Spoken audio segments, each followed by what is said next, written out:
Fala, galera do 7º ano, tudo bem com vocês? Vamos passar o final de semana bem? Graças a Deus.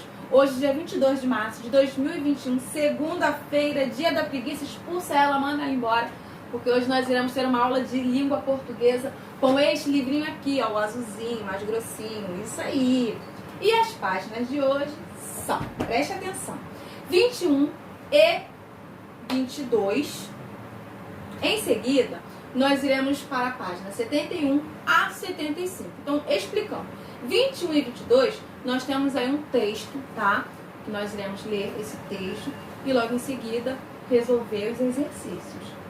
Após 21 e 22, nós iremos para 71 a 75, porque é o nosso conteúdo de hoje. Mas deixa eu falar só um pouquinho sobre esse texto. Hoje nós iremos falar sobre um texto que fala: isso é coisa de menino amarelo. Ele se encontra lá na página 21, tá? Vou colocar aqui rapidinho para vocês. Isso. Lá na página 16, tá? Porque a 21 e a 22 são as atividades.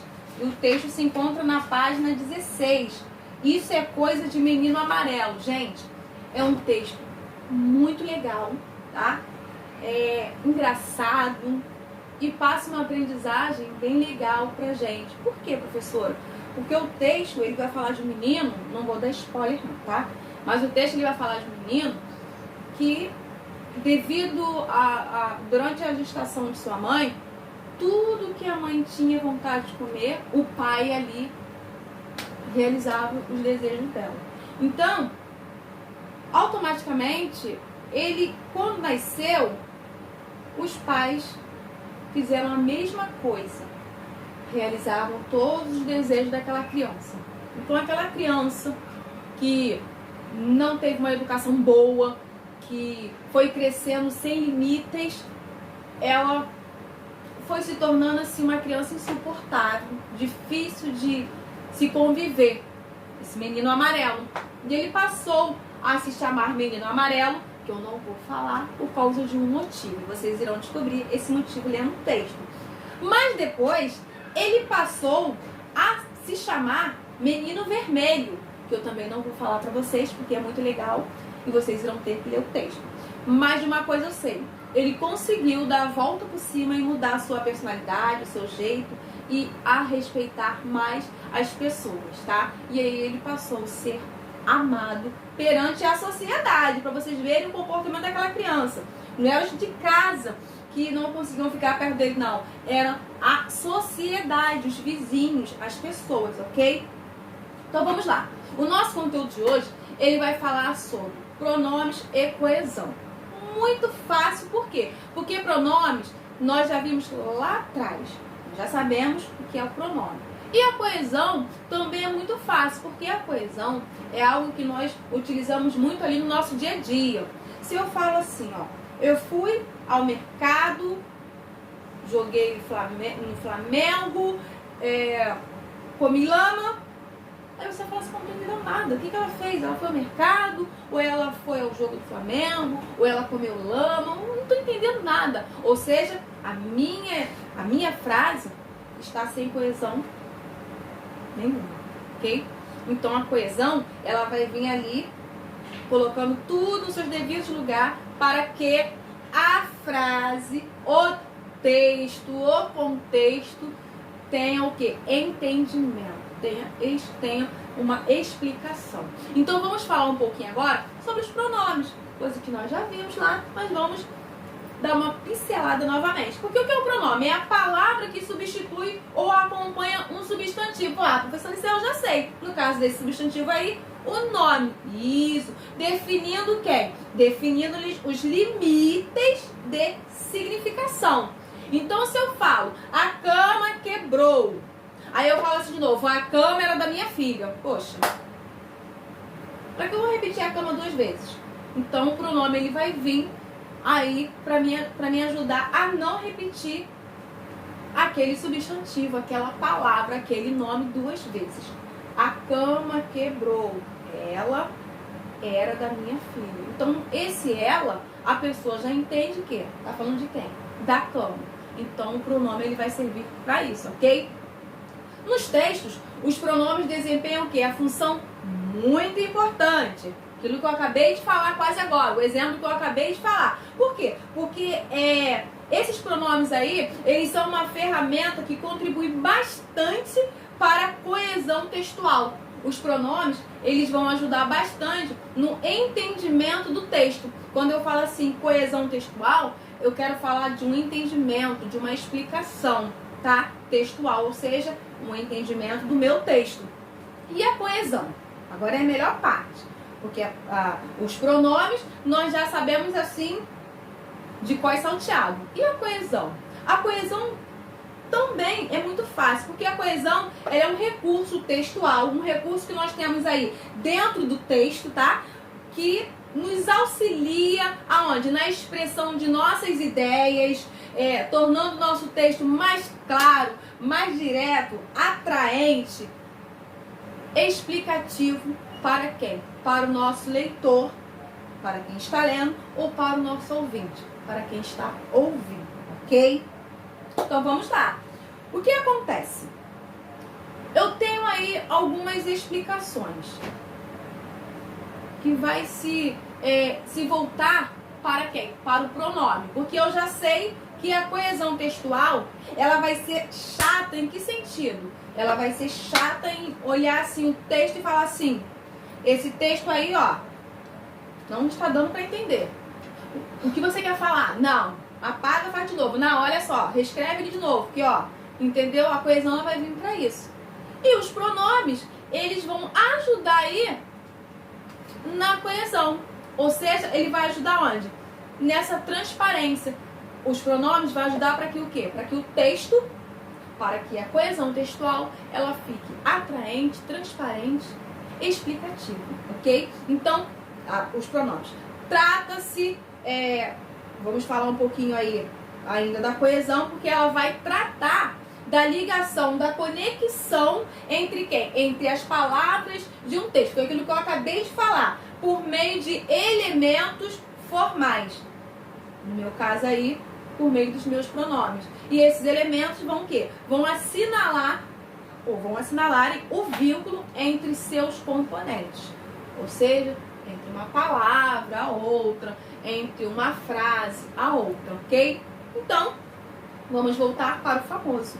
Quem é o famoso? O pronome. Porque o pronome é uma das principais uma das principais funções do pronome é possibilitar a indicação da pessoa ou a indicação das pessoas do discurso. Se lembra que na aula de quinto nós falamos sobre discurso direto, discurso indireto? Então, o pronome ele vai ajudar aí a entender, a identificar aí as pessoas, tá? Não só as pessoas, mas também os objetos nos quais falamos, os nossos sentimentos, e assim ele também vai funcionar como elemento de referenciação e nos ajudar a fazer o quê? A não repetir a bendita palavra, tá? Ou a bendita expressão. A cama era da minha filha, a cama quebrou. Então eu posso utilizar a cama uma vez e na segunda vez eu entro ali com o meu pronome, ok? Então vamos lá. Bom, eu trouxe aqui para vocês alguns exemplos aí. Esses exemplos, eles são mais fáceis para entender. No primeiro exemplo, ele diz o seguinte, tirei do livrinho de vocês, tá bom, gente? Nunca disse não para meu filho. Sempre deixei ele ter o que ele queria e fazer o que queria. Hoje, é um adolescente muito bem criado. Será que não está tendo uma contradição nessa frase aí, não, gente? Porque assim, a pessoa quando ela faz, principalmente a criança, quando ela faz tudo que ela quer, será que lá no futuro ela vai ser uma criança assim, digamos, bem criada? Uma criança que vai respeitar limites, que vai respeitar o coleguinha, mas enfim, isso aí na aula de ética, ok? Então, voltando aqui para a língua portuguesa. Quando ele fala assim, nunca disse não para meu filho. Opa, já sei que ela está falando do filho dela. Aí na frase, vamos continuar, ela vai falar o seguinte, sempre deixei ele... Aí quem está lendo ali a frase já vai entender que esse ele está retomando quem? Meu filho. Esse ele vai entender, vai passar para o falante, o ouvinte, o leitor, que esse ele está se referindo à palavra meu filho, ok? E mais abaixo diz assim, hoje é um adolescente muito bem criado. Lembrando que quando essa frase hoje é um adolescente muito bem criado, nós temos aí uma omissão do termo meu filho, ou seja, não aparece a palavra meu filho nem ele, mas eu entendo que aí na última frase ainda está falando da palavra meu filho, ainda está falando do meu filho, ok? Então vamos para mais um exemplo aí. Diz assim, queria muito conhecê-lo. Se eu pegar essa frase solta, sem ter a primeira, eu queria muito conhecê-lo. Eu falo de quem? Mas aí o que acontece? Aquilo que eu sempre falo pra vocês. Pra eu entender o texto, ou pra eu entender alguma parte do meu texto, eu tenho que ter um contexto. Aí eu vou virar e falar assim, queria muito conhecê-lo, mas ela tá falando de quê? O que tá acontecendo? Qual é o contexto?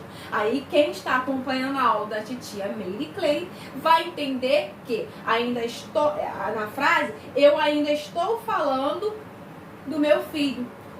Ou ela ainda está falando do filho dela. Então o que ela fala aqui? Queria muito conhecê-lo. A palavra aí, no caso o pronome lo, ele retomou o termo meu filho, ok? Então vamos para mais uma frase aí, que diz o seguinte. Ele está bem aí, atrás de você.